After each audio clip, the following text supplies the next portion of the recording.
need to burn. I mean, that's one way that Mother Nature, takes care of dead and dying material, beetle kill. There's a lot of reasons for fire to burn. That's good. Managing fire during peak burning conditions is almost virtually impossible.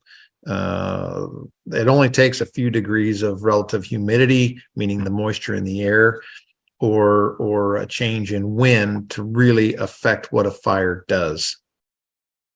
So when we talk about resources and capacity, it becomes part of a matter of perspective. It's kind of like insurance, right? Do we want to spend money to build capacity so that when these events happen, we can really go after them? Or do we bet on the come that it's not going to happen? And unfortunately, when we listen to climatologists and scientists around the world, and we experience what we're experiencing, where we see years and years and years of dry weather, where we see reservoirs drying up, where we see millions of trees dying, that just all adds to the fuel, no pun intended, for these fires to really take hold and go. And there's two ways fires are put out. A, Mother Nature lets them die out naturally, or B, there are firefighters on the ground that actually go dig those fires out and around to make them go away. So capacity, I think in Canada right now, you're seeing probably firefighters from around the world responding. I know that aviation resources and hundreds of firefighters from the United States are battling those blazes. And I'm sure that there are people from Australia and probably many other countries engaging to help, Canada. And it's not just a regional North American problem right now. We're having this problem. We don't see it, in Siberia, in Asia, in Europe, where you see fires, burning in Germany, where they don't typically burn. And when that doesn't happen, people don't think that they need to get prepared because they don't think it's going to impact them. And unfortunately, for those on the eastern seaboard here in the United States, that they don't really realize the impact that they are contributing to, say, tax-wise, right? We have realized and unrealized costs of fire suppression in this country in the tune of tens of billions of dollars a year, which really affects the GDP of the United States. So wildfire is a big problem, whether you're experiencing that smoke or not. We're all going to pay for it. Yeah, you're absolutely right. And to bring it down to a level where people watching this will have something in common with, recently we had the heavy smoke conditions. And that's what I'm going to call the smoke conditions. And they were telling people, stay inside, avoid going outside. Now, we know from the indoor air quality side of our industry that the inside air is normally up to 10 times more polluted than the outside air. So we're already now telling people to stay in an environment that we know is more polluted than the normal outside air for them breathing. We have sensitized individuals. There's a whole class of people that suffer because of that. But also because of the building codes, commercial buildings, public apartment complexes need to bring in fresh air on their heating and air conditioning. So now the systems that are ventilating the inside of their buildings are bringing in this air from outside, which is all smoke, VOC laden with chemistries. And that's a whole nother side that nobody's prepared for, because you still have to breathe. You can't hold your breath for 5-6 days. That doesn't happen. And we use an example in some of our teachings about the importance of breathing. And we say some people are able to go 20, 30, 40 days without eating, 3, 5, 7 days without water, 4 to 6 minutes without air. Correct. So it's not like you can avoid breathing. So you have to do things that are going to help. And that comes back to your point before about preparing ahead of time. We don't spend the money on the resources. I've been involved with the government world for many, many years from my background, and money was not usually spent on preparedness. It was always throw money at it when there was a problem. And to your point, if you don't stop these things when they're very small, they become unmanageable. Correct. Capacity it's a big deal, right? Being prepared both nationally and internationally, is extremely important. My background really, I put myself through school fighting fire, and putting myself through school, I became a critical care nurse. And so I worked as a critical care nurse for several years prior to me becoming a firefighter. So it's concerning to me. I have two children, one 16 and one 19. And we were impacted, for instance, by the Camp Fire, which burned the town of Paradise down. And in that fire, I think there were upwards of 20,000 structures that were burned to the ground and 80 some odd lives lost. And that fire burned into my town. That's where it stopped. But my children were exposed to something that I chose to expose myself to as a professional firefighter. And that's unnerving, because it's not just the smoke that you burn, that one breathes in the minute. It's the side effects many years down the road that impact, firefighters. And firefighters are notoriously prone to all different kinds of cancers, and they're called assumptive conditions that the government pays for when we get it, and oftentimes our lives are cut short. So that's what goes through my mind. And personally, when we were inundated with that kind of smoke, I did limit my children going out, because the air, like it or not, was worse outside. I did ensure that they were wearing N95 masks, similar to what people did, and I'm sure have in their possession as a result of COVID. Anything to be able to catch that particulate, changing out the filters, regularly in my home. Those were all things that were, top on my mind, just from my medical background and being conscientious of my firefighters when I was in the station, as it related to, diesel exhaust fumes and the bays when we were pulling engines out or pulling engines in, right? That wasn't a place to idle, because we just didn't want to be breathing that. Same for the public. There's an educational component that is missing in many industries. And in our industry, again, out of sight, out of mind, because you don't see the microscopic particulate and organisms and everything else that you inhale, people don't think about it. But when you're dealing with the fires, again, when it's in California, here on the East Coast, we don't think about it. We don't see it. It's not affecting us on a daily basis. But the submicron particles that are in these smoke plumes that are going out, they go straight into your lungs, and they pass right into your blood system and all the chemistries that are associated with them. And there's thousands. What's that? There's thousands of these, even just from a burning pine tree. Well, and I've heard people even talk about, well, it's a campfire or it's a fire pit. We do this all the time. Well, that's true.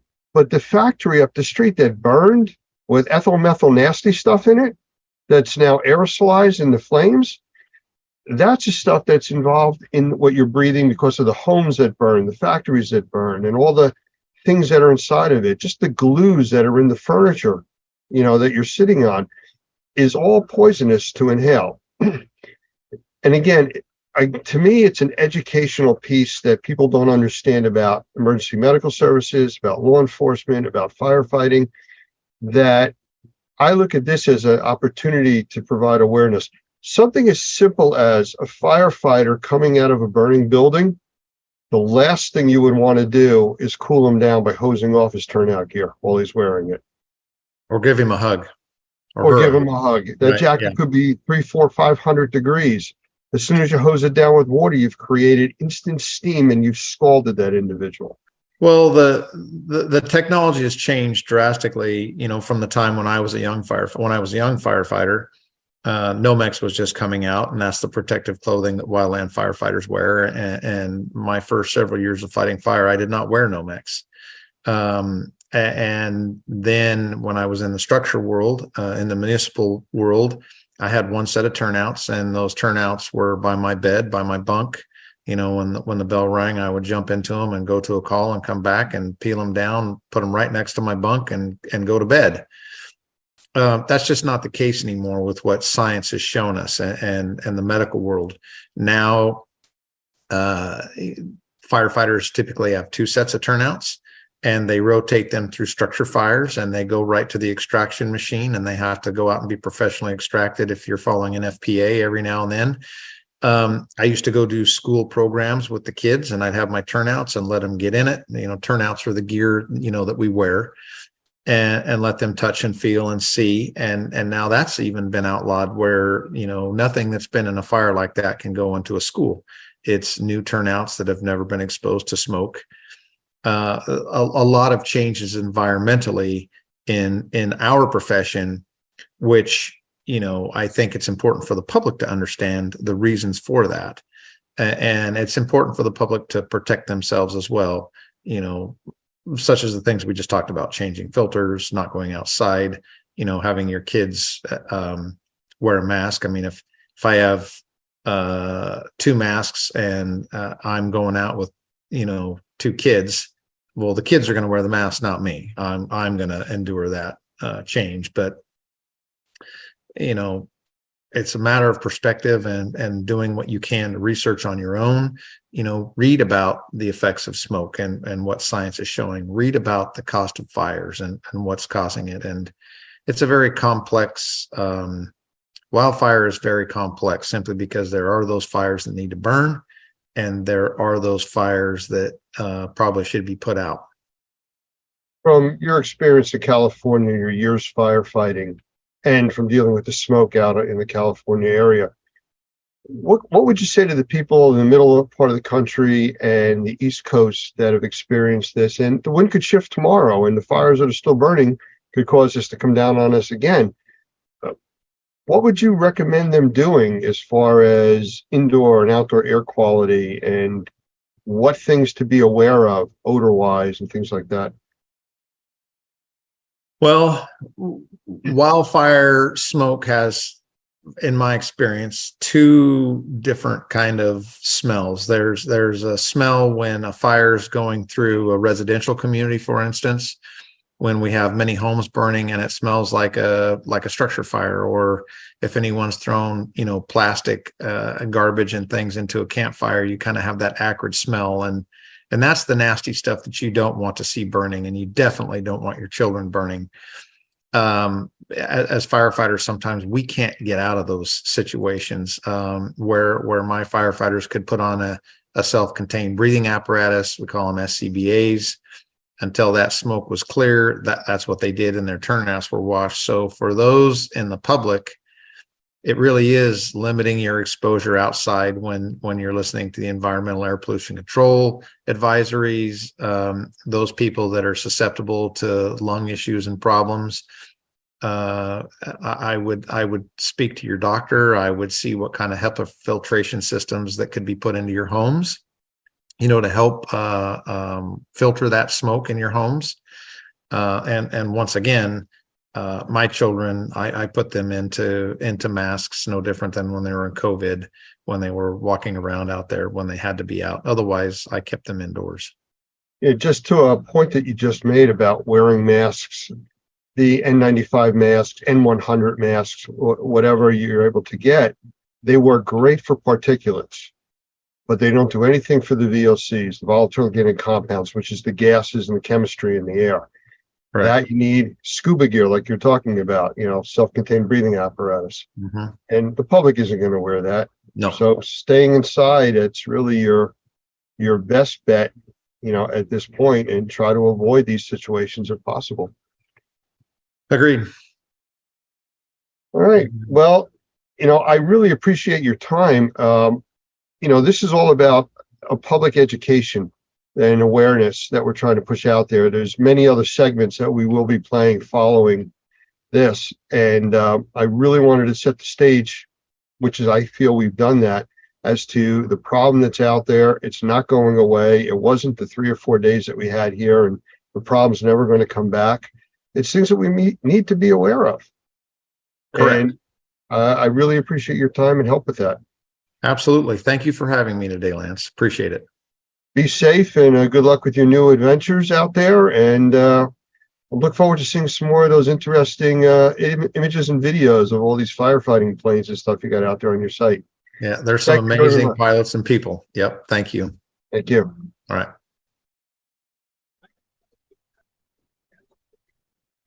Okay, we are back with Jeff Jones. And Jeff, we were talking a few minutes ago and our system dropped out, so we had to come back in here. And that's the good thing about doing this stuff live. So I'm going to ask you one more time just to describe what you do so we can make sure everybody hears it, because I don't think they did before. Okay, well, I'm Jeff Jones again, and I've been in the restoration industry for over 55 years. I literally grew up in it, and I've been doing forensic restoration for right at 53 years. Forensic restoration is defined as the comprehensive remediation of microenvironments. That's a term that was first coined by Dr. Michael Berry, a former director with the EPA, in his wonderful book, Protecting the Built Environment. But forensic restoration is the comprehensive remediation of microenvironments that have been contaminated or suspected to be contaminated from biological materials or hazardous materials. So that could come from homicide, suicide, accidental, or a natural death. Any one of those can become an unattended death, leading to advanced human decomposition. We know this now, that human decomposition begins approximately 4 minutes after death, but it could be a synthetic contaminant like tear gas, which is specifically made to be a human irritant. That's CN, correct? Sure. Yeah. Sure. There's more than one type of tear gas, but that's predominantly what is used today.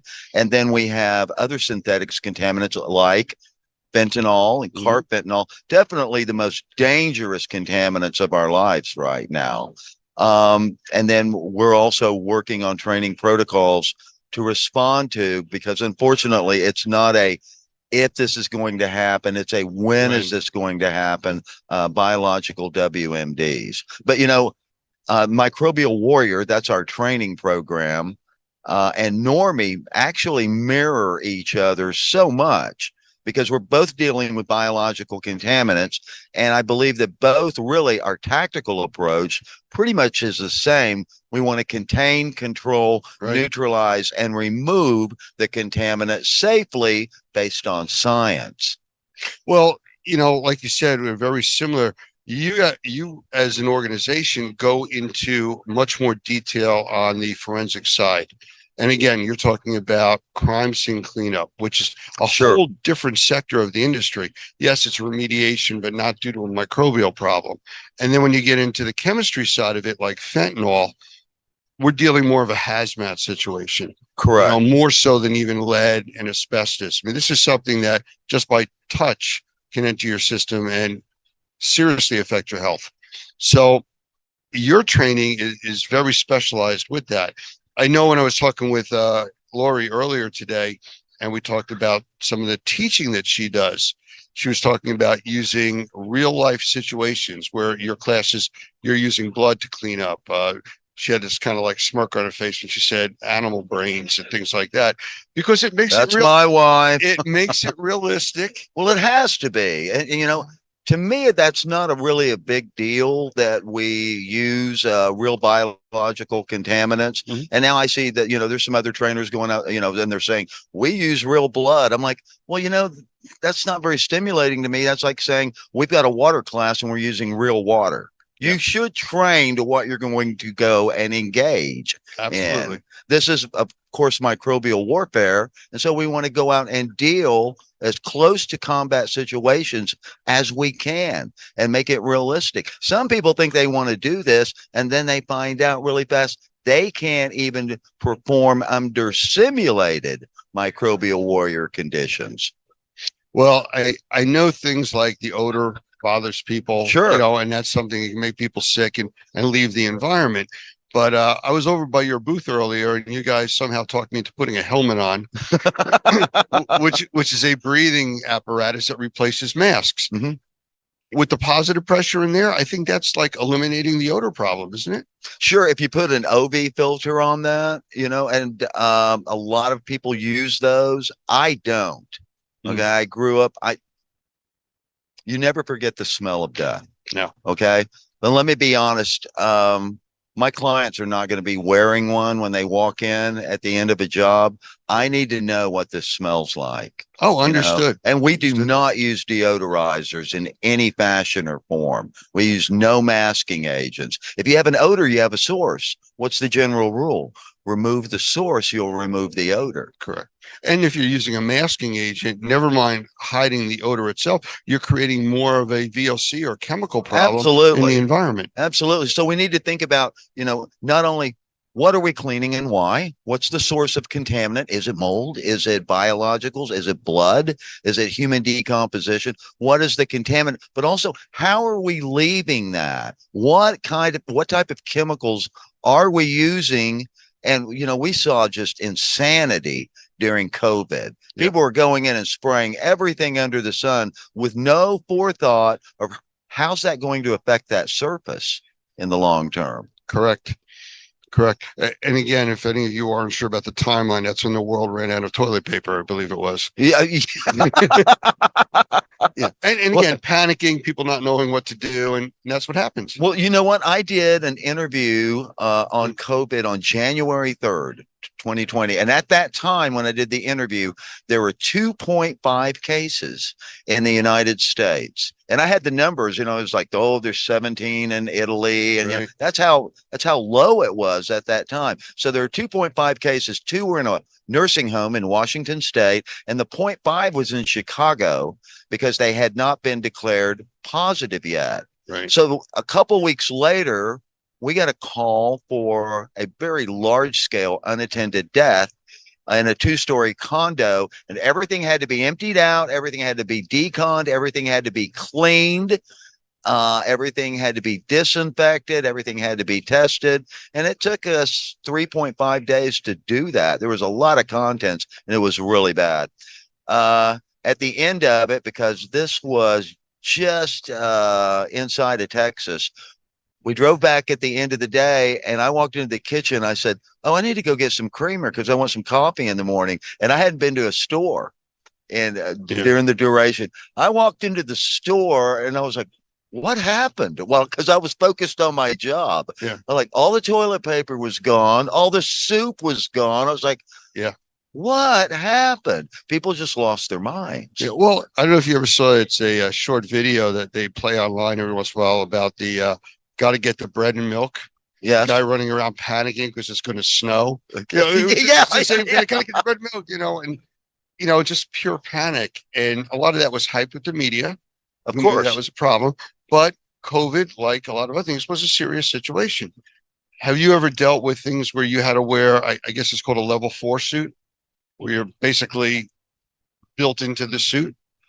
We are at level 3 when we're working Okay. on that. Okay. If I were to put on that level of protection, SCBAs and stuff, that means I'm working on a full blown, something like a fentanyl distribution center. Right. And so, we have 3 levels of contaminants when we're dealing with 3 threat levels when we're dealing with the remediation of fentanyl. Definitely the most dangerous contaminant of our lives. Oh, but don't worry, they'll come up with something new. Oh, absolutely. I mean, just the thought process of creating more things like that. Sure. If they could turn that into positive, imagine how far advanced we would be. Oh, yeah, absolutely. Absolutely. Unfortunately, and this is the real world. There are bad people that don't want us on this planet simply because this is where we grew up. Telling people that and they don't believe me. No, you're absolutely right. And the seriousness of it is we need to be trained to deal with this stuff. We need to be aware of it, because just throwing out garbage and touching stuff that had fentanyl on it is enough that could kill you. Absolutely. Absolutely. So it all comes down to, on a professional level, training, tactics, techniques, and tools. And notice I said it in that order: training, Right.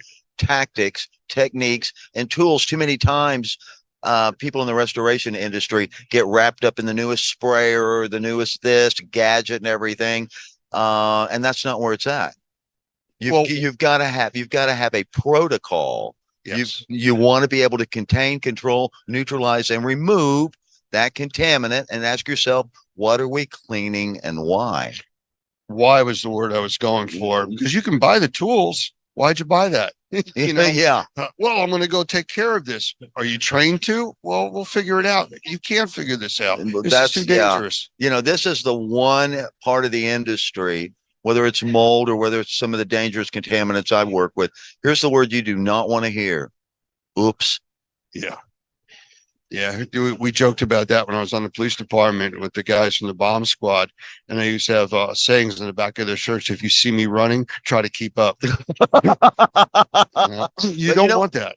We talk about, training tactics, techniques, and tools, and we talk about our end. But, I think one of the things that we always need to stay focused on, no one calls you, no one calls me because they're having a good day. Yeah. And so what we also need to keep in mind, but our prime directive of safety, but that client, that has potentially dangerous mold and contaminants in their house, or in my end, that client that may have lost a loved one. Okay. If we handle these people with care, compassion, and concern, and base all of this on science and conduct ourselves with honor and integrity, there's no way you cannot succeed. Agreed. Have you ever come across any radioactive situations? No, I have not. It's a very strange feeling because I've come across the scenes that would qualify as a crime scene cleanup and stuff like that from my previous life. And I came across one situation with radiation. Really? And there's a definite change in the way that you feel because it's such an unknown to the general public. And I'm considering myself general public in this because I am not trained in that level of a response. With the police department, we responded to a burglar alarm. As we went into the building, we hit a door that said, "Do not go beyond this point, radiation." The guys that I was with, they started backing out, had me